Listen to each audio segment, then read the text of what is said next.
안녕하십니까. 국내 포뮬러1 팬 여러분, 대학생 친구들의 포뮬러1 수다 포뮬러톡에 오신 여러분들을 환영합니다. 환영합니다. 네. 일단 저희가 시작 전에 네덜란드 그랑프리 그 리뷰를 들으신 분들이 살짝 놀라셨을 것 같아요. 왜 그러죠? 저도 사실 편집하다가 알았거든요. 그러니까 네. 편집을 하는데 자꾸 내 목소리 쪽에 이게 너무 공기 소리가 많이 들어가고 뒤에 뭔가 음, 굉장히 백그라운드 노이즈가 많이 깔리길래 음, 나는 그러니까 이게 녹음실에 이 에어컨을 틀어놨더니 근데 평소에도 에어컨을 틀어놨었던 것 같거든요. 네. 근데 이상하게 특히나 공기 소리가 좀 많이 잡히길래 에어컨 때문에 그런가 보다. 뭐 방향이 딱 어떻게 마이크 쪽으로 이제 공기 바람이 돼가지고 그래서 그랬나 보다. 제가 생각을 하고 이제 앞으로 녹음실에서는 에어컨을 켜지 말아야겠다라고 생각을 했는데 근데 네. 이제 하다가 이제 알게 된 게 저번에 녹음을 했을 때 제 노트북에 마이크 선이 연결이 안 돼 있었더라고요. 그래서 그냥 그 맥북 기본 마이크로 수음을 했던 거야. 그래가지고 이게 그 맥북 기본 마이크로 수음을 하게 되면 어떤 일이 발생을 하냐면은 네. 제가 타이핑을 치잖아요. 네. 타이핑 소리가 되게 잘 들어갑니다. 그 마이크가 바로 옆에 있으니까 당연하겠지만은 그 마이크랑 같은 기기잖아요. 그러니까. 맞습니다. 그래서 제가 말을 하면서 이 폴씨가 무언가를 말씀을 하시길래 좀 실시간으로 네. 좀 확인을 해보기 위해서 이렇게 검색해보는 그런 부분이 있었는데 네. 갑자기 제 말을 하는 부분에 그 타닥타닥 소리가 엄청 크게 들어가 있는 거야. 그래서 그 부분을 굳이 재녹음을 해가지고 제가 제 목소리만 따로 이 후시 녹음을 따가지고 어제 편집을 해서 또 그렇게 진행을 했습니다. 야. 그 사실 저희가 쓰는 마이크가 지금 전원을 연결하면은 불이 들어오잖아요. 그렇죠. 왕따시만하게. 그거를 못 보실 정도로 아주 그 리뷰에 집중을 하고 계셨다. 그렇죠. 이제 뭐 마이크에 좀 신경을 못 쓰고 있었던 것도 있고 네. 그리고 사실 저번에 저희가 말씀을 했던 것처럼 그러니까 끝나고 나서 서로 둘 다 일정이 있다 보니까 이거를 이거 끝나기 전에 뭐 6시 반까지 끝내야 돼. 뭐 약간 이런 식으로 생각을 하다 보니까 음. 이 좀 급한 마음이 들어가지고 좀 그러지 않았나 해가지고 아. 듣는 분들께 살짝 죄송하다 이렇게 말씀을 드리고 지금은 이제 완벽하게 마이크가 잘 켜 있습니다. 네. 이래놓고서 나중에 또 만약에 이거 편집할 때 문제가 생기면 또 어떻게 될지 모르겠는데 어쨌든 지금은 굉장히 마이크가 이쁘게 잘 켜져 있다 이렇게 말씀을 드리고 앞으로도 이제 잘 확인해서 깔끔한 방송 진행해 드리도록 하겠습니다. 네, 알겠습니다. 저도 노력하겠습니다.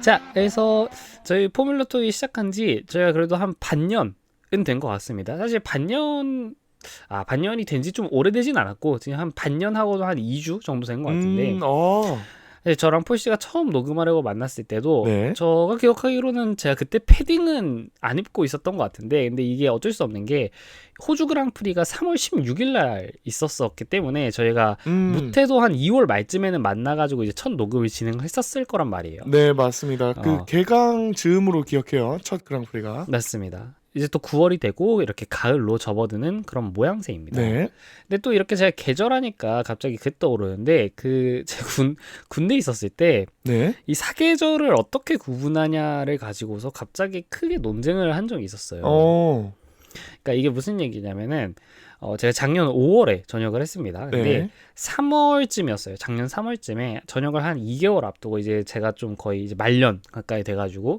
이렇게 둥가둥가 하고 있던 그런 상황이었는데 네. 사실 요즘 3월이면은 날씨 춥거든요.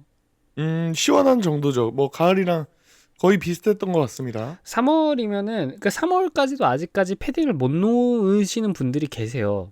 네, 그래서 제가 이제 3월인데 왜 이렇게 춥냐 뭐 이런 식으로 제가 후임들한테 이야기를 했는데 그걸 갖다가 네, 후임들이 봄이 아니래요. 그러니까 제가 뭐라 그랬냐면 3월이면 봄인데 봄이 왜 이렇게 춥냐 뭐 이런 식으로 얘기를 했어요. 근데 네. 얘들이 갑자기 나보고 봄이 아니래.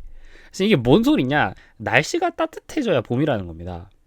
아하, 그래서 이게 오, 무슨 얘기? 그럼 너는 그럼 사람들마다 봄이 다르냐? 누구는 어, 따뜻하고 누구는 안 따뜻하면 이건 사람들마다 봄이 다르냐? 뭐 약간 이런 식으로 하는데 제대로 반박을 못 하더니 그랬더니 이제 옆에서 어떤 친구가 또 갑자기 참전을 하더니 이제는 이 친구는 입춘을 기준으로 봄이라고 생각을 한다라는 겁니다. 오. 이 절기를 기준으로 하는 갑자기 조선시대에서 튀어나온 사람이 생긴 거야 갑자기 또. 24절기로. 그래가지고 이건 또 뭐 하는 거지? 그래서 저는 이제 개인적으로 당연히 그러니까 이게 완전 달력상으로 딱 끊어진다라고 생각을 하거든요. 그러니까 3월 1일부터 아무튼 봄이야. 그러니까 물론 날씨는 아직 안 따뜻할 수는 있겠지. 근데 그렇다면 네. 봄이 아니야. 그냥 추운 봄인 거야. 봄은 봄인데 날씨가 추울 뿐이야. 약간 요렇게 저는 생각을 이렇게 했는데 갑자기 또 가을 얘기하니까 이 계절 이야기가 좀 생각이 났습니다. 제가 알기로는 또 이 음력이 네. 온도상에서는 조금 더 정확하다고 하더라고요, 양력보다. 네, 그래서 그 입춘을 얘기한 친구가 조금 더 정답에 가깝지 않았나. 아무래도 따뜻하다보다는. 근데 그럼 네. 입춘이 3월 1일보다 조금 더 이르지 않나요? 근데 그러면 되게 추울 때 봄 시작일 것 같은데. 좀 이후 아닌가요? 음력이? 제가 알기로 음력이 좀 더 앞이지 아, 않나요? 잠시만. 그런가요? 입춘 24절기는 기본적으로 약간 제 생각에는 그러니까 그 3개월씩 끊는 네. 그런 현대의 계절 이 분리 방식보다는 조금 더 빠른 것 같은데 그러면 오히려 더 안 맞는 거 아닌가? 약간 더 추울 때 봄이고 더 따뜻할 때 겨울이고 그러네요. 약간 이런 느낌이 아닌가? 사실 이게 또 그 달력상으로 보자면 이미 가을이 네. 시작이죠. 왜냐면 9월이 이미 됐으니까. 근데 저희가 올해 입추가 8월 7일이었습니다. 네, 입추가요? 입추가. 그러니까 어쨌든 절기는 우리 달력보다는 좀 더 빠른 느낌이긴 한데 네. 근데 8월 7일 날이었으면은 이건 말도 안 되거든요. 왜냐면 8월 초에 얼마나 더웠는데 죽여주게 더웠죠. 그걸 갖다가 가을이라고 시작하면 큰일 나기 때문에 어쨌든 그래서 제 생각에는 어쨌든 이렇게 3개월씩 정직하게 끊는 게 좀 맞지 않나 이렇게 좀 생각을 합니다. 그렇습니다. 근데 여름이 너무 길어진 것 같습니다. 네, 뭐 어쨌든 근데 사실 뭐 그렇게 중요한 얘기는 아니고요. 네. 네, 여름 그죠? 너무 길고 너무 더워요. 자, 어쨌든 그런 시간이 지나고 이번에 찾아온 그랑프리는 바로 이탈리아의 몬자 서킷에서 열리는 바로 이탈리아 그랑프리입니다. 그래서 역사적인. 정말 포뮬러1의 근본 서킷들 중 하나고 네. 정말 많은 역사가 쓰여진 서킷이라고 할 수 있겠는데 네. 이탈리아 롬바르디아의 왕립 공원 깊숙이 위치해 있으며 그래가지고 여기 헬기 사진 같은 것들을 보면은 주변이 굉장히 풀숲으로 이렇게 뒤덮여 있습니다. 공원 한가운데에 있는 서킷입니다. 그래서 풀 네임은 아우토드로모 나치오날레 몬자 서킷입니다. 요란스럽습니다, 이름이. 아우토드로모라는 요 말이 제가 이 에밀리아 로마냐 그랑프리 할 때 이몰라 서킷 그 풀네임에도 요게 들어가거든요. 아우토드로모. 그래서 네. 제가 알기로는 이 아우토드로모가 이탈리아로 서킷이라는 말입니다. 그러니까 레이스 트랙이라는 이제 말로 알고 있고 자, 그래서 어쨌든 자, 이 몬자 서킷은 메카 델라 벨로치아 영어로는 템플 오브 스피드 한국어로는 속도의 성전이라는 별칭으로 유명하기도 하고요. 이탈리아 모터스포츠의 심장이자 페라리의 고향 그리고 열광적인 페라리 팬들인 티포시들의 성지이기도 합니다. 사실 이탈리아에서 포뮬러1을 개최한 서킷이 두 곳이 있습니다. 방금 저희가 말씀드렸다시피 이 첫 번째가 이 몬자 서킷 그리고 에밀리아 로마냐 그랑프리가 열리는 바로 이몰라 서킷이 있습니다. 그래서 사실 페라리의 홈구장이라고 한다면 사실 이몰라 서킷이 맞기는 해.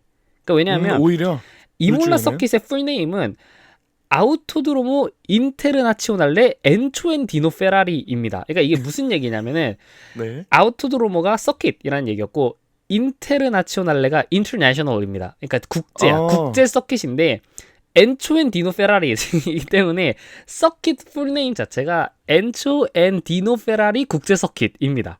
그러니까 제가 저번에 옛날에 저희가 딱 이 이몰라 그랑프리 프리뷰 때 같은 말씀을 드렸던 것 같은데 이 현대로 네. 치자면은 정주영 국제 서킷 요렇게 가는 거나 거의 마찬가지라고 볼 수 있는 그런 거기 때문에 사실 뭐 게다가 사실 페라리는 심지어 창립자 이름이 페라리인데 회사 이름까지 페라리지 않습니까? 그러네요. 이제 예를 들어 현대자동차가 사실 정주영 자동차 거의 뭐 E급인데 이제 서킷 이름도 정주영 서킷 뭐 이렇게 저 이제 회장님 성함에 계속 이렇게 좀 막 말하게 돼가지고 살짝 실례인 느낌도 있습니다만 자 어쨌든 그런 느낌이라고 볼 수 있겠고 다만 이제 이 엔투엔디도 페라리 요 서킷이 이탈리아 에밀리아 로마냐 주에 있는 도시 이몰라의 위치해서 저희가 이몰라 서킷이라고 부르는 것뿐입니다. 그러니까 서킷 이름 자체는 뭔가 굉장히 뭐 길고 막 이렇게 하지만 이몰라에 있으니까 그냥 우리는 이몰라 서킷이라고 부른다. 이래서 장명할 때나 뭐 음. 건물이든 지역이든 이름 지을 때 너무 복잡하게 지으면 안 됩니다. 아, 그냥 이 별칭으로 그냥 이렇게 불려버리게 되니까. 약칭으로 불려버리게 될 수 있습니다. 맞습니다. 어쨌든 그래서 몬자 서킷 같은 경우는 그러면은 조금 더 사실 이몰라 서킷에 비해 조금 더 뒤로 밀리는 게 아닌가. 페라리 팬들한테는 당연히 이몰라 서킷이 조금 더 의미 있는 곳이 아닌가요? 라고 할 수 있으시겠지만은 사실 이 몬자 서킷이 1950년 포뮬러 1이 처음 발족할 때부터 그 캘린더를 지켜온 아주 명망 있고 아주 근본 있는 그런 서킷이고, 이몰라 서킷은 이 캘린더에 추가된 지가 얼마 되지 않았기 때문에, 그래서 그 역사와 정통성 때문에 이제 저희가 보통 이탈리아 그랑프리라고 한다면은 이 몬자 서킷에서 열리는 이탈리아 그랑프리를 이야기를 하고요. 굳이 구분을 하기 위해서 이 이몰라 서킷에서 열리는 그랑프리를 에밀리아 로마냐 그랑프리라고 따로 부릅니다. 그러니까 뭐 코리아 그랑프리가 따로 있고 서울 그랑프리가 따로 있는 약간 이런 느낌이라고 보시면 됩니다. 전 그럼 이쯤 되면 궁금한 게 그 캘린더를 처음부터 지켜왔으면은 그 역사 명맥이 좀 실버스톤 서킷과 견줄만한 정도인가요? 근데 약간 사실 이거 관련해서도 이게 저희가 저희가 사실 잘못 말씀드린 게 하나 있었어요. 저번에 저희가 헝가로링을 이야기를 하면서 헝가로링이 1986년부터 지금까지 연속 개최 기록, 그리고 실버스톤이 1년 늦은 1987년부터 연속 개최라고 해서 헝가로링이 2등이고 그리고 실버스톤이 3등이다. 그러면서 1등이 어디냐? 그게 바로 몬자 서킷이다. 몬자 서킷은 1950년에 이 포뮬러 1 캘린더에 들어온 이후로 지금까지 한 번도 빠진 적이 없다라고 저희가 설명을 드렸는데 1950년부터 포뮬러 1의 캘린더에 몬자 서킷이 있었던 건 사실입니다. 그리고 실제로 연속 개최 기록이 1위인 것도 사실인데 1950년부터 단 한 번도 빠지지 않았던 것은 아닙니다. 그럼 한 번 쉬어가는 때가 있었을까요? 네, 맞습니다. 1980년에 이 시설 개보수 공사를 위해서 당시 이탈리아 그랑프리를 이몰라 서킷에게 넘겨준 역사가 있기 때문에 그래서 사실 애초에 이 몬자 서킷이 이탈리아 팬들의 모터스포츠 성지인 이유가 이 이몰라 서킷은 애초에 몬자 서킷이 공사를 하는 동안 사용되던 약간의 임시 서킷에 불과했던 것이지. 근데 그랬다가 나중에 이 이몰라 서킷조차도 이제 캘린더에 추가가 되긴 했지만 어쨌든 그래서 연속 개최 기록 2위인 헝가로링이 1986년이기 때문에 이제 몬자 서킷은 1981년부터 다시 계속 연속 개최를 하고 있어서 결국 연속 개최 1위도 맞습니다만 어쨌든 이제 포뮬러 1 시작 이래로 75년 동안 계속 캘린더에 있었던 것은 아니다. 그럼에도 불구하고 역시 누적 개최 역시 1980년을 제외한 이번 레이스를 한다면 총 74회로 또한 1위이기도 합니다. 자, 그래서 아까도 말씀드렸듯이 1980년에 이때 이 몬자 서킷을 개보수하기 위해서 이탈리아 그랑프리 개최권이 이몰라 서킷으로 넘어갔고 그 해를 기점으로 산 마리노 그랑프리로 명명되어서 1981년부터 2006년까지도 이제 이몰라 서킷을 같이 활용을 했습니다. 그러니까 1981년부터 2006년까지는 이탈리아에서 계속 그랑프리가 2개씩 열렸던 거야. 그리고 나서 2006년을 끝으로 잠깐 쉬었다가 이번에 2020년부터 다시 에밀리아 로마냐 그랑프리라는 새로운 이름으로 지금 이몰라 서킷이 참가를 하고 있고요. 그래서 지금은 이제 한 시즌에 저희가 어쨌든 이탈리아에서 그랑프리를 2번 치르게 된다라는 겁니다. 자, 몬자 서킷은 굉장히 특이한 레이아웃을 하고 있는데요. 지금 이 포뮬러 1 경주가 개최되는 요 니은자처럼 생긴 서킷에 겹쳐서 타원형의 서킷이 같이 겹쳐 있는 그런 레이아웃이고 둘이 같이 메인 스트레이트를 공유하고 있는 그런 모양입니다. 근데 과거에는 그렇기 때문에 한 랩을 돌 때 두 서킷을 한 번씩 다 돌아야 한 랩으로 쳤던 적도 있어요. 그러니까 니은자 서킷으로 한 번 돌고 메인 스트리트를 통과해서 요 타원형 서킷을 한 번 돌고 그 메인 스트리트를 통과를 해야지 한 랩. 그러니까 메인 스트리트를 2번 통과해야지 한 랩으로 간주하던 시절이 있었다는 거지. 그래서 이제 그때 당시만 하더라도 굉장히 한 랩의 길이가 엄청나게 긴 그런 레이스였고요. 그러다가 이제 1961년에 이탈리아 그랑프리에서 페라리의 드라이버 볼프강 폰 트립스와 로투스의 드라이버였던 짐 클라크가 충돌. 그리고 두 드라이버뿐만이 아니라 차량이 옆으로 벗어나면서 트랙 인근의 관중 15명까지 같이 아이고야. 사망하게 되면서 안전상의 문제로 이 타원형 서킷은 폐쇄되었고 네. 현재 지금 사용하고 있는 니은자 서킷만 남게 되었습니다. 그리고 거기에다가 이제 여러 시케인들을 추가한 이제 그런 서킷의 레이아웃으로 추후에 이렇게 확정이 되었다라고 할 수 있겠고, 그래서 현재까지도 이 타원 서킷은 철거되지 않고 남아 있기 때문에 가끔씩 뭐 쇼런 같은 걸 할 때 사용을 한다거나 아니면 실제로 제가 말씀드렸지만 이게 왕립 공원 안에 있지 않습니까? 네. 그래서 관광객들이 그냥 출입할 수 있다라고 합니다. 그 타원형 서킷 안으로는. 아하. 그래서 그 서킷 안에서 이렇게 좀 뭐 러닝을 할 수도 있고 뭐 이런 식으로 쓰시는 것 같습니다. 지금 보니까 확실히 위험해 보이긴 합니다. 지금 생긴 게 딱 알약을 눕혀놓은 것처럼 생겨가지고. 완전 그냥 그 저희 데이토나라고 하나요? 그 나스카 경기가 이루어지는 완전 그 그냥 서킷 똑같이 생겼거든요. 맞습니다, 그 타원형 맞습니다. 서킷은.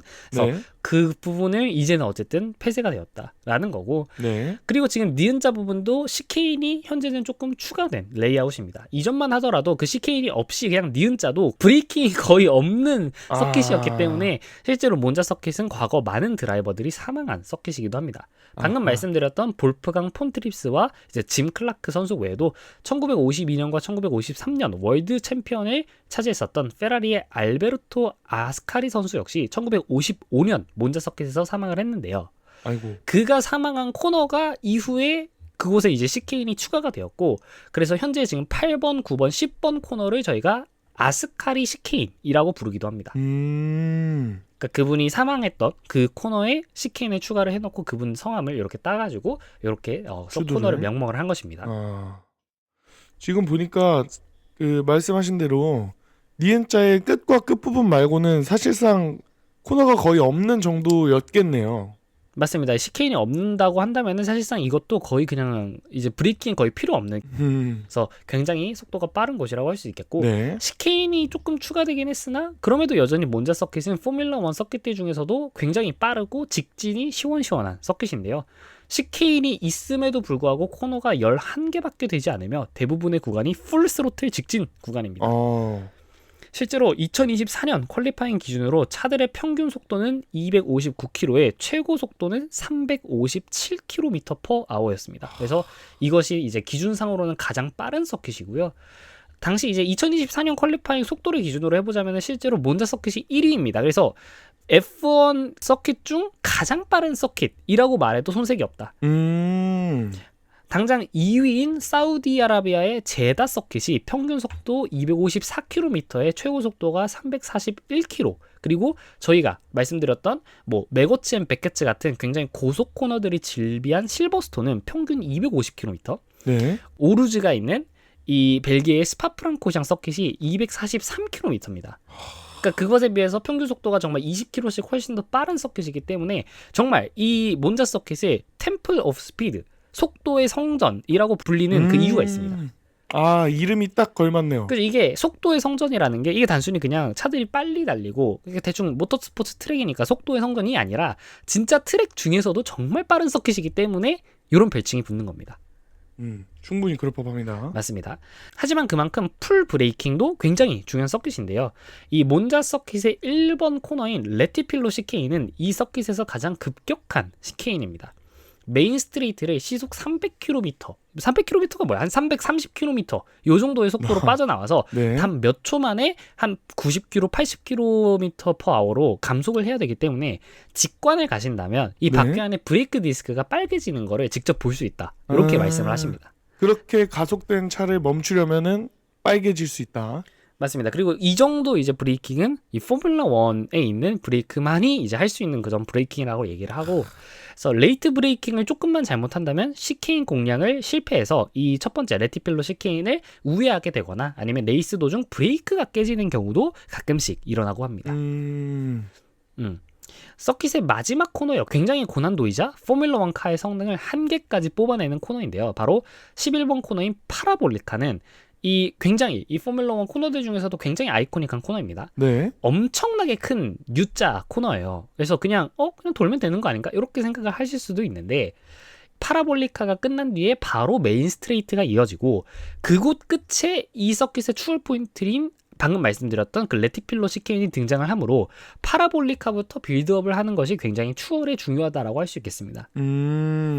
워낙에 큰 U자 코너다 보니까 이 경쟁 상황에 따라서 이 레이싱 라인이 정말 천차만별로 달라지고요. 네. 310km 이상으로 진입을 해서 250km에 달하는 속도로 그 마지막 그립 한 끝을 놓고 경쟁하는 곳이 바로 이 파라볼리카라고 볼 수 있겠습니다. 그래서 저희가 옛날 방송에서 네. 키미 안토넬리 선수를 처음 소개를 드리면서 네. 작년에 러셀 선수의 차를 대신 몰다가 깨먹은 이야기를 드리지 않았었습니까? 아주 초창기 때 2월 즈음에 네. 맞습니다. 그때 그게 바로 작년 2024년 이탈리아 그랑프리의 프랙티스 1 세션에서 파라볼리카에서 스핀을 했었습니다.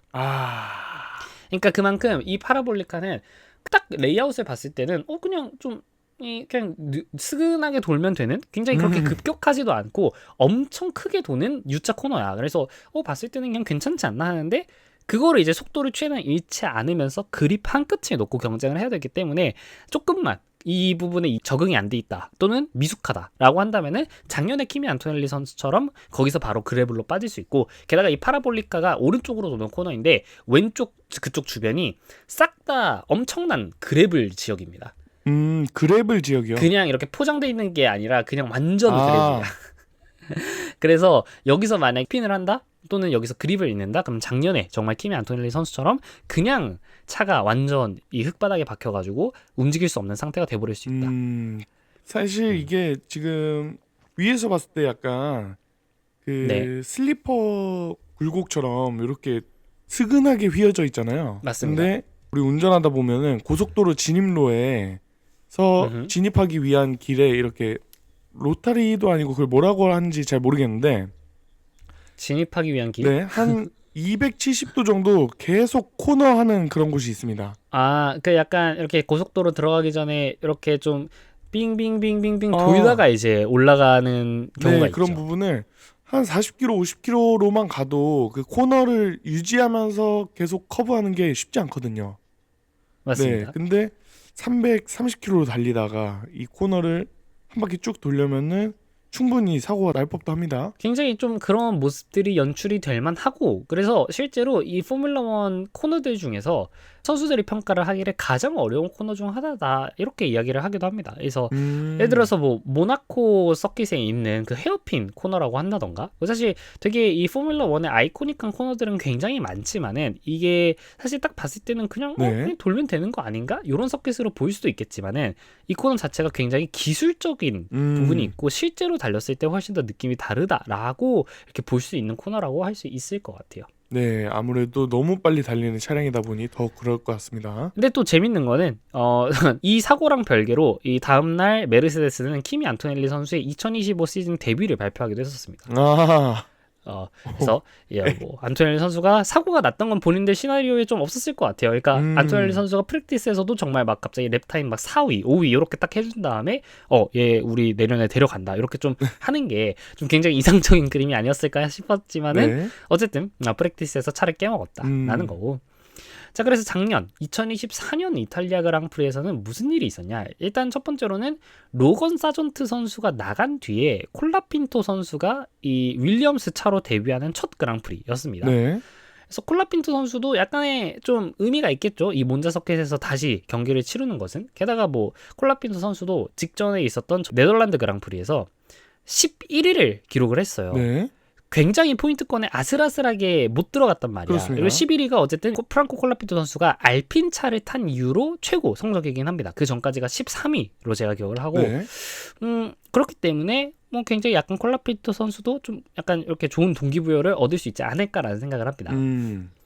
자, 퀄리파잉에서는 노리스 피아스트리로 맥라렌 1, 2, 3위가 러셀, 4위와 5위의 르클레르와 페라리의 사인츠, 6위가 이때 당시 이제 메르세데스의 해밀턴, 7위랑 8위에 이제 레드불의 막스와 페레즈였습니다. 그래서 이때도 보시면 알겠지만은 이 4강팀의 8명의 드라이버가 8등까지를 전부 꽉 채웠다 이렇게 볼 수 있겠고, 아까 방금 말씀드렸던 콜라핀토 선수는 막상 이제 Q1에서 하스의 케빈 마그누슨 선수가 아까 말씀드렸던 그 마지막 코너인 파라볼리카에서 사고를 내면서 옐로 플래그가 발동이 되었고 네. 이 때문에 이제 콜라핀토 선수가 플라잉 랩을 하다가 갑자기 속도를 줄여야 됐어요. 그래가지고 의미 있는 기록을 좀 작성하지 못하면서 Q1에서 탈락하기도 했었습니다. 아이고야, 아쉽습니다. 자, 그래서 레이스 결과는 바로 샤를 르클레르 선수가 우승을 하면서 정말 페라리 팬들에게 큰 선물을 선사를 했는데요. 샤를 르클레르 선수의 2019년 이후 5년 만에 몬자 우승이 바로 작년 이탈리아 그랑프리였습니다. 첫 번째 피트스타로 바꾼 하드 타이어로 총 53랩 중 38랩을 달리는 타이어 관리 능력을 보여주면서 심지어 후반부에 가서도 페이스가 그렇게 떨어지지 않는 모습, 그런 모습을 보여주었고 네. 그 때문에 이제 이때 당시 이제 폴 포지션이랑 세컨드 그리드로 출발한 이 맥라렌 듀오 둘 다 투스탑을 진행을 했었거든요. 이때 당시 이제 페라리는 르클레르도 원스탑 그리고 사인츠도 원스탑이었는데 이때 그래서 사인츠가 조금 뒤에서 맥라렌 드라이버들을 되게 잘 막아줬어요. 그 뒤에서 같이 원스탑 전략을 수행하며 투스탑을 진행한 맥라렌 듀오를 굉장히 적극적으로 막아주었던 당시 팀메이트였던 사인츠의 희생 또한 굉장히 돋보였던 그런 경기였습니다. 그래서 제가 누누이 말씀을 드리지만 르클레르 선수는 작년에 정말 가성비가 개쩌는 시즌을 보냈습니다. 자꾸 언급되는 그 가성비. 그러니까 어떻게 이 모나코 국적의 페라리 드라이버로서 두 개의 레이스를 우승을 할 수 있는데 하필 그게 모나코 레이스랑 몬자 서킷이지. 이게 일부러 그렇게 하라고 해도 못할 것 같거든요. 야, 거기만 좀 정말 천원이 따라줬다고 볼 수 있겠고 뭐 운도 운이고 실력도 실력이고 사실 그렇기 때문에 굉장히 르클레르 선수에 대한 이 페라리 팬들의 충성도가 굉장히 또 높다 이렇게 볼 수 있겠습니다. 충분히 그럴 수 있습니다. 맞습니다. 자, 그래서 그럼 이번 몬자 서킷, 이번 이탈리아 그랑프리를 앞두고 있는 지금 팀들의 상황을 한번 보자면은 사실 방금 말씀드렸던 페라리는 살짝 직전 네덜란드 그랑프리에서 굉장히 암울한 레이스를 보냈습니다. 네, 그랬죠. 두 명 다 더블 리타이어를 함과 동시에 게다가 지금 해밀턴 선수는 이번 이탈리아 그랑프리 시작하기도 전에 5그리드 페널티가 예정이 되어 있습니다. 네. 사실 이거를 제가 네덜란드 그랑프리 때 말씀을 드렸는데 그 뒤에 부분에 너무 이 잡음이 많이 껴서 제가 아예 그냥 드러냈거든요. 그래서 다시 한번 이제 설명을 드려보자면은 네. 이 포메이션 랩 전에 완전 그 일요일에 레이스 하루를 시작하는 레코너산스 랩이라고 있습니다. 이제 한글로는 대충 정찰 주행이라고 이야기를 하는데 네. 레이스 디렉터가 이제 레이스 브리핑을 했었을 때 이 서킷 특성상 이제 이 잔드보르트 서킷의 마지막 코너가 굉장히 뱅킹이 심해서 좀 고속으로 도는 코너고 그렇기 때문에 이 연습 중인 도중에는 이 피트레인 스트레이트로 메인 스트레이트로 들어와서 피트레인으로 들어올 때 속도를 상당히 줄여라 라는 지시를 내렸었다라고 합니다. 네. 근데 이제 해밀턴 선수가 이 텔레메트리 자료들이라던가 아니면 실제 뭐 이런 속도계 같은 걸 점검을 해본 결과 그 전에 있었던 주행들보다 피트레인에서 20km/h를 더 감속을 했었다라고 해요.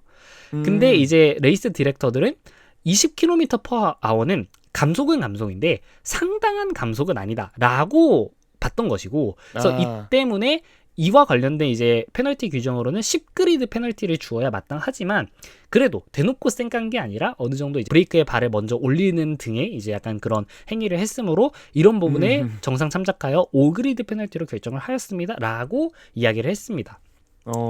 자, 그래서 이렇게 이미 지금 페널티가 확정이 된 상황이기 때문에 해밀턴 선수는 예를 들어서 이번 그랑프리에서 풀 포지션을 차지한다고 하더라도 5그리드가 아니죠. 이 5계단이 내려가니까 6그리드에서 시작을 하게 되죠.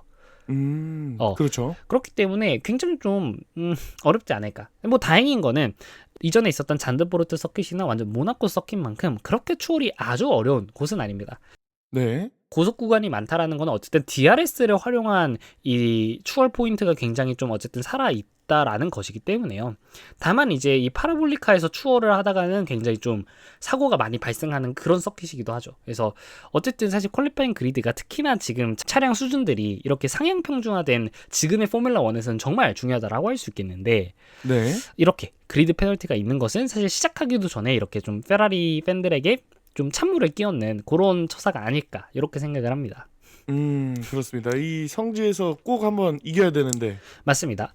그리고 이제 뭐 르클레르 선수는 어쨌든 관련된 그런 것들은 없지만 어쨌든 작년에 우승을 한 경험도 있고 하니까 굉장히 좀 적극적으로 굉장히 동기부여를 받아가지고 좀 나설 것 같고요. 네. 그리고 또 이제 몬자 서킷은 조금 그나마 이변을 기대할 수 있는 서킷이라고 할 수 있겠습니다. 어떤 부분에서 그렇죠? 맥라렌이 어쩌면 우승하지 않을 수도 있다. 맥라렌의 차의 성능이 이곳에서는 그렇게 압도적이지 않을 수도 있다라는 이야기입니다. 지금 초거대 육각형 능력치를 자랑하는. 맞습니다. 근데 초거대 네. 육각형이긴 한데 굳이 따지자면 그러니까 정말 굳이 그러니까 그렇다고 육각형이 작다는 게 아니라 네. 정말 굳이 따지자면 다운포스가 낮은 세팅에서의 맥라렌 차는 그렇게 압도적이지는 않다라는 게 현재 평가입니다. 사실 그래가지고 항상 맥라렌 차가 지금 굉장히 곽강을 받는 부분은 첫 번째로는 타이어 관리 능력, 그러니까 네. 차 자체가 타이어 관리가 너무 잘 된다라는 거고, 두 번째는 다운포스를 높였을 때 드래그 효율이 좋다라는 건데, 이 애초에 다운포스를 별로 설정하지 않는 트랙이기 때문에 방금 말했던 이 두 번째 이 장점이 굉장히 많이 희석된다라고 볼 수 있겠고, 네. 실제로 이것을 보여주는 게 스파프랑코샹 서킷, 벨기에에 있었던 스파프랑코샹 서킷에서도 거기서도 굉장히 직진이 많이 요구되는 그런 서킷이었다 보니까 그건 좀 직진을 굉장히 극대화한 셋업들을 차량들이 굉장히 많이 갖고 나왔고, 그래서 당시 벨기에 스프린트 우승자가 베르스타펜 선수였지 않았습니까? 네. 첫 번째 랩 때 제가 기억하기로는 맥라렌을 추월을 한 다음에 그 이후로 계속 이제 우위를 지켰었던 걸로 기억을 하는데, 그때 당시에 그것처럼 이 극단적으로 좀 직진성을 높이는 셋업들을 갖고 나오는 차들이 어느 정도 약간 부족한 다운포스를 좀 이 선수들의 컨트롤로 조금 만회를 한다면은 그나마 비벼볼 만한 서킷이 바로 몬자 서킷, 이렇게 이야기를 할 수 있을 것 같고요. 사실 네. 그렇기 때문에 좀 베르스타펜 선수가 이번에 어쩌면 우승을 할 수도 있겠다라는 생각이 들긴 합니다. 르클레르가 해야. 이 직진성을 극도로 올렸다라는 거는 그만큼 네. 어쨌든 코너를 돌 때 그립을 잡기가 어렵다라는 거거든요. 다운포스가 그만큼 없으니까. 그러면 네, 그렇죠. 사실 거기서부터는 이제 드라이버의 역량이라고 할 수 있겠는데, 그렇다면 직진성을 높인 셋업과 드라이버의 역량, 이 두 가지를 완벽하게 갖춘 곳은 그나마 사실 레드불도 아니야. 그냥 베르스타펜입니다. 레드불이 갖춘 건 아니고 그냥 베르스타펜이 갖췄어. 그렇기 때문에 전 사실 어쩌면 그래서 굉장히 베르스타펜 선수에게 좀 이번 그랑프리에서 기대하는 바가 좀 크다, 이렇게 이야기를 할 수 있겠고, 네. 근데 이제 벨기에 그랑프리 그때 이야기를 또 다시 해보자면은, 그렇게 해놓고서 실제 레이스에서 베르스타펜 선수가 죽을 썼었던 게 실제로 이제 좀 막상 그래놓고서 레이스가 그때 벨기에 그랑프리가 비가 왔었거든요. 그래서 비가 올 때는 조금 많이 미끄러지니까 이 베르스타펜 선수가 다시 다운포스를 늘린 셋업을 갖고 레이스에 임했다고 해요. 근데 이제 그때 당시 이제 비가 너무 많이 와버려서 뭐 롤링 스타트를 하고 중간에 레이스도 굉장히 많이 지연되지 않았습니까? 네. 그래가지고 실제 대부분의 레이스가 드라이 컨디션에서 진행이 되면서 베르스타펜 선수가 막상 실제 본 레이스에서는 좀 죽을 썼었던 그런 기억이 있죠. 사실 차량 디테일을 그렇게 조금이라도 조정하는 게 영향이 좀 크다는 게 매번 들어도 신기합니다. 왜냐면 이게 0.01초의 그 경쟁이니까. 저번에 네덜란드 그랑프리 폴 포지션만 보더라도 노리스 선수랑 피아스트리 선수의 격차가 0.012초였거든요. 퀄리파잉에서. 근데 네. 이게 인간이 인지할 수 있는 속도의 차이인가? 전혀 아니죠. 0.01초? 를 서로 늦었다라고 하는 게, 그러니까 그 정도기 때문에, 그러면 정말 뭐 차량에 나사 뭐 하나 느슨한 걸로도 사실 어쩌면 굉장히 바뀔 수도 있는 것 같고, 뭐 네. 선수가 뭐 레이스 시작 전에 물을 많이 마셔가지고 뭐 선수 몸무게가 무거워졌다, 이런 것도 진짜 영향이 있을 법합니다, 정말. 충분히 그렇습니다. 그도 그렇게 0.01초, 100분의 1초라도 사실 60바퀴를 돈다 치면은 벌써 0.6초입니다. 벌써 0.6초라기에는 0.6초밖에 안 되는 것 같은데요. 근데 이제 60바퀴나 돌았는데 0.6초밖에 차이가 안 나면은 여전히 굉장히 붙어 있는 거 아닌가? 퀄리파잉이나 이런 걸 보면은 막 그 0.1초 안에 그렇죠. 서너 그런 명이 경우는 막 그렇죠. 들어가기도 하고. 근데 60바퀴를 돌았으면 이제 퀄리파잉이 아니잖아. 60바퀴를 돌았는데 0.6초면 완전 접전인데 마지막 랩에 0.6초 차이로 들어온다? 이거 완전 끝까지 진짜 막 휠투휠로 들어오는 그런 상황인 것 같은데, 자 어쨌든 네. 그렇다는 거고, 자 그럼에도 불구하고 사실 그렇다고 맥라렌이 이번 그랑프리에서 불리하다 이런 건 아닌 게, 어찌되었던 간에 사실 작년에 생각을 해보면은 르클레르 선수가 우승을 할 수 있었던 원동력은 바로 다른 팀들이 투스탑을 할 때 지 혼자 원스탑을 잘 했었기 때문이야. 근데 맥라렌 차가 지금 현재 타이어 관리가 굉장히 잘 된 차 아닙니까? 네. 그러면은 당연히 제 생각에는 아마도 거의 큰 이변이 없는 한, 뭐 뒤에서 언더컷을 이상하게 시도하지 않는 이상은, 뭐 시도를 한다고 하더라도 맥라렌은 어쨌든 이번 그랑프리에서 좀 원스탑을 기본으로 가져갈 것 같고, 대부분의 사실 올해 레이스들에서 이 맥라렌은 원스탑을 가져가고 있죠. 뭐 직전에 있었던 네덜란드 그랑프리 같은 경우에는 후반부에 세이프티카가 나와주면서 프리스탑 기회가 생겼으니까 그것을 살렸을 뿐이었지만 네. 제가 그때 이제 저희 채널방에서도 이야기를 했었던 게 맥라렌 차는 사실 이대로 사고가 없으면 그냥 끝까지 갈 수도 있다 이런 얘기를 했었고 실제로 중계하면 노리스 선수의 이제 레이싱 디렉터가 노리스한테 우리 이 타이어로 끝까지 갈 수도 있으니까 관리 좀 잘 해봐라 이런 이야기가 나왔었거든요. 그러니까 네덜란드에서도 원스탑을 시도를 했었던 거지. 그럼 당연히 사실 몬자 서킷에서도 원스탑을 시도할 만한 여력이 충분히 있다라고 생각이 되고 그러면은 만약에 이제 맥라렌 차가 폴 포지션을 차지를 한다 그러면은 여전히 저희가 항상 봐왔듯이 좀 그냥 1위를 계속 크루징 1위를 선두를 계속 달리다가 그냥 뭐 레이스를 끝나는 그런 장면도 좀 나오지 않을까 이렇게 생각을 합니다. 한번 지켜볼 만하겠습니다. 알겠습니다. 자, 그래가지고 뭐 다른 선수들도 보자면은 지금 현재 어쨌든 피아스트리와 노리스 선수가 직전에 있었던 네덜란드 그랑프리에서 노리스 선수의 리타이어로 인해서 굉장히 격차가 많이 벌어져 있는 상황이기 때문에 노리스 선수 같은 경우는 이제 앞으로 이번 레이스를 시작으로 9번의 레이스에서 정말 완벽한 모습을 보이지 않는 이상 드라이버 챔피언십 경쟁에 다시 뛰어들 수 없겠다 이렇게 볼 수 있겠고요. 반면 피아스트리 선수 같은 경우도 뭐 리타이어를 한다거나 이런 대형 사고가 일어나면 굉장히 안 된다 이렇게 볼 수 있겠습니다. 네. 자, 그리고 나서 또 뭐 사실 드라이버 챔피언십에서는 뭐 상위권은 어느 정도 항상 이제 좀 고정이 되었는데 재밌는 부분은 이제 7위부터 10위 해당하는 이 부분인데 바로 7위에 해당하는 안토넬리 선수와 8위의 알본 선수가 현재 64포인트로 포인트가 동률이고요. 9위랑 10위의 헐켄베르크 선수와 아이작 카데르 선수가 포인트가 37포인트로 둘도 같이 동률입니다. 그렇기 때문에 이번 레이스에서 안토넬리 vs 알본, 헐켄베르크 vs 하자르 이 배틀에서 과연 누가 이기느냐에 따라서 이 드라이버 챔피언십이 바로 계단이 바뀔 수도 있다 이렇게 말씀을 드리고 네. 되게 재밌는 거는 이응이랑 히읗끼리 만났네요. 안토넬리 알본, 헐켄베르크 하자르 그러네요. 약간 이런 느낌이 있습니다. 네. 자, 뭐 굳이 사실 아무도 이야기를 하지 않고는 있지만 저기 밑에 있는 가슬리 선수랑 로슨도 20포인트로 동률이고요. 베어만 선수하고 사인츠 선수도 16포인트로 동률이긴 합니다. 아니 지금 이런 일이 있습니까? 8명이? 굉장히 동률 이런 느낌이긴 한데 물론 사실 저기 가슬리, 로슨, 베어만, 사인츠 이쪽은 사실 드라이버 챔피언십 14위부터 17위에 해당하는 곳이라서 아무도 관심을 가지지 않기는 합니다만 자, 어쨌든 그런 부분이 있겠고 컨스트럭터 챔피언십을 보자면은 어쨌든 뭐 맥라렌은 이미 독주를 하고 있기 때문에 뭐 보는 의미가 좀 없을 것 같고요. 상위권에서는 여전히 페라리와 메르세데스가 좀 많이 붙어 있다. 게다가 레드불도 저번에 네덜란드 그랑프리에서 베르스타펜 선수가 2위를 하고 막상 위에 있었던 메르세데스는 러셀 선수가 4위를 하는 바람에 역시나 격차를 조금은 좁혔습니다. 네. 그래서 페라리가 260포인트, 메르세데스가 248포인트로 12포인트 차이. 그 밑에 레드불이 214포인트로 메르세데스와는 34포인트 차이입니다. 뭐 지금 당장 이번 레이스에서 뭐 어느 계단이든 그렇게 쉽게 바뀔 거라는 생각은 들지 않습니다만 어쨌든 9번의 레이스를 지난 동안 어떤 일이 일어날지 모르기 때문에 2위, 3위, 4위 이 맥라렌을 제외한 나머지 이 세 개 팀의 경쟁을 좀 보기가 굉장히 재밌을 것 같다. 이런 생각이 듭니다.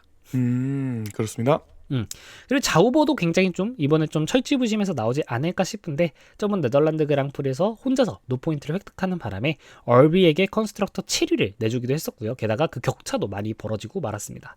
그래서 자우버도 좀 이번에 이전에 막 보르툴레트 선수가 막 5위하고 막 헐켄베르크 선수가 포디움 오르고 요랬던 시절이 다시 좀 돌아갈 수 있도록 좀 노력하지 않을까 이렇게 생각을 합니다. 네, 그 덕분에 좀 컨스트럭터 등수가 숭덩하고 내려갔었죠. 맞습니다. 자, 그렇게 해가지고 그러면 저희가 이번 이탈리아 그랑프리 뷰포인트로 3가지를 뽑아볼 것인데 일단 뭐 당연히 첫 번째는 저는 르클레르 선수를 좀 뽑겠습니다. 해밀턴 선수는 어쨌든 그리드 페널티도 있기 때문에 사실 이 상황에서는 조금 힘들지 않을까라는 거고 페라리 팀으로서도 사실 이번 레이스만큼은 굉장히 포기할 수 없는 레이스이기 때문에 적어도 르클레르 선수를 포디움에 올려놓기 위해서 굉장히 좀 노력하지 않을까라는 그런 생각이 들게 만드는 그런 생각입니다.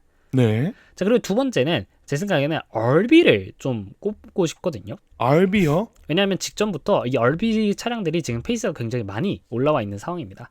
직전 네덜란드 그랑프리에서 당연히 아이작 하자르 선수가 포디움을 달성했으면 물론 리암 로슨 선수도 Q3까지 진출해서 9그리드에서 레이스를 시작을 하는데 굉장히 지금 얼비 차량의 페이스가 굉장히 나쁘지 않다.